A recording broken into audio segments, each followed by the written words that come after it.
Сегодня я буду жарить картошку, на самом деле. Впервые за лет 10, я так думаю. Ну, наверное, начать надо с того, что если я собираюсь снимать свою кухню, то ее надо привести в порядок.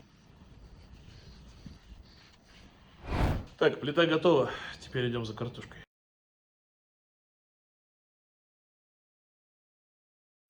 А еще у меня есть два помощника. И мы начинаем.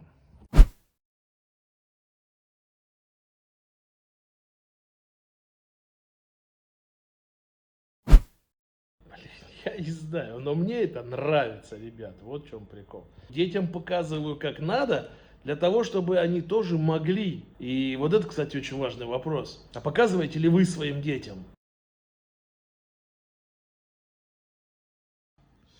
Ну что, картошки я начистил. Начинаем жарить.